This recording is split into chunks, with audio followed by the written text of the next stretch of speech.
Good morning students. आज हम लोग क्लास 7th हिस्ट्री ज्योग्राफी के चैप्टर 4 को आगे हम लोग कंटिन्यू कर रहे हैं। आज इसमें हम लोग चैप्टर 7 के ज्योग्राफी के चैप्टर 4 को आगे पढ़ेंगे। आज today will discuss about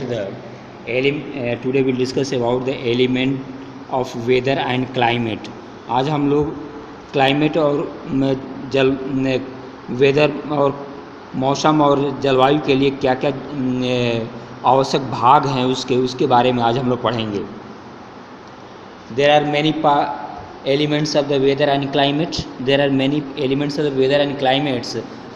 the number 1 is temperature, second is pressure, third is wind, fourth is humidity, fifth is precipitation, six is sunshine and the last one is cloud cover.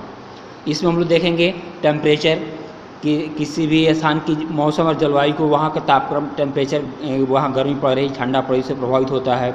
हवा का दबाव कैसा है, कहाँ हवा किधर चल रही है, वेस्टर्ली चल रही है, यानी हवा किधर चल रही है, इससे प्रभावित होता है। हवा में नमी की मात्रा है या नहीं।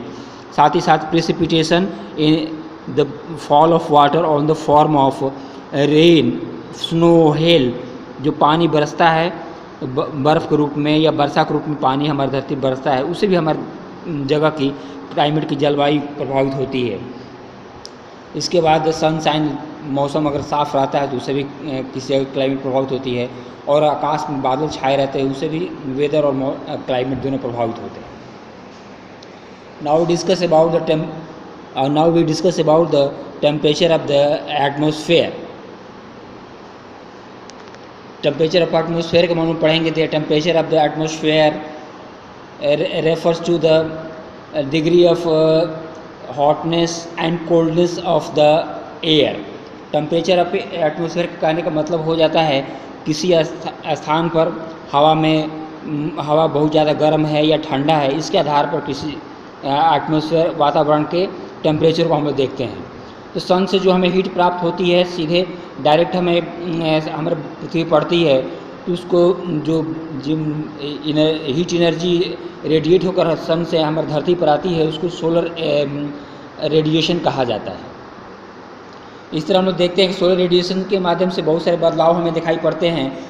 इस तरह out of every 100 unit of solar radiation that strikes the earth surface of the atmosphere, only 51 units are able to reach the earth। पृथ्वी से सूरज से अगर 100 रेडिएशन पृथ्वी पर आता है, यूनिट आता है, तो केवल पृथ्वी पर 51 यूनिट ही रेडिएशन आ पाता है, क्योंकि बहुत सारे एयर बबल्स रहते हैं, उसे मॉलिक्यूल से उसे टकरा करके या क्लाउड से रिफ्लेक्ट होकर के लौट जाती है सन रे। बहुत सारे ओजोन लेयर के कारण भी बहुत सारे एब्जॉर्ब हो जाती है, तो बहुत कम ही मात्रा हमारी धरती पर सोलर रेडिएशन की आ पाती है। अगर सीधा आए तो हमारे शरीर पर उसका दुष्प्रभाव पड़ेगा। इसके बाद हम लोग देख लेते हैं, तो कहीं पर भी टेम्परेचर जो है स्थान के अनुसार बदलते रहता है। You can see the heat zone of the earth. Picture में आप लोग देख सकते हैं, पृथ्वी के 3 हीट जोन में बांटा गया है। टॉरिड जोन, टेम्परेट जोन और फ्रीज जोन, ये 3 भागों में बांटा गया है। सबसे ज़्यादा गर्मी हमारे टॉरिड जोन में पड़ती है। टेम्परेट जोन में न बहुत ज़्यादा ठंडा न बहुत ज़्यादा गर्मी पड़ती है, और फ्रीज जोन में सबसे ज़्यादा ठंडा दोनों गोलार्धों में पड़ती है, नॉर्दर्न और साउदर्न हेमिस्फीयर में। Now discuss about the factor affecting the temperature of a place. किसी भी स्थान के टेम्परेचर को किन किन चीज़ों के द्वारा प्रभावित होता है, उसके बारे में हम लोग पढ़ेंगे। The temperature of A atmosphere is not a same everywhere. कहीं पर भी टेम्परेचर जो है हर जगह बराबर नहीं होता है, ये बहुत कुछ चीज़ों पर निर्भर करता है। First of all we discuss about the latitudes.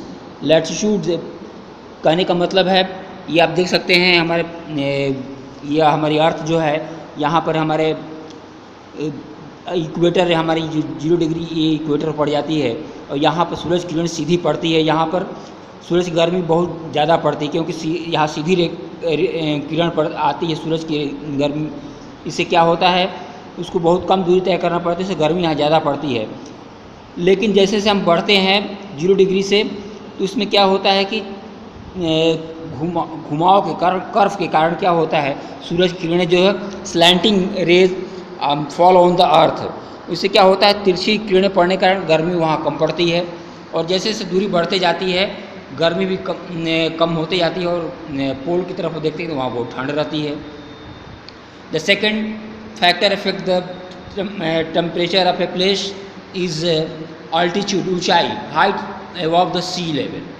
अगर जो स्थान मान लीजिए ज़्यादा ऊंचा है, वहाँ पर क्या होता है, गर्मी कम पड़ती है, क्योंकि सूरज से जो हमारी हीट आती है तो उससे वायुमंडल गर्म नहीं होता। वो किसके कारण होता है, पृथ्वी गर्म होती है, उससे जो रेडिएशन होता है उसमें नज़दीक में बहुत सारी डेंस गैसेज रहती हैं, ऑक्सीजन हो गया या डस्ट पार्टिकल हो गया, कार्बन डाइऑक्साइड हो गया।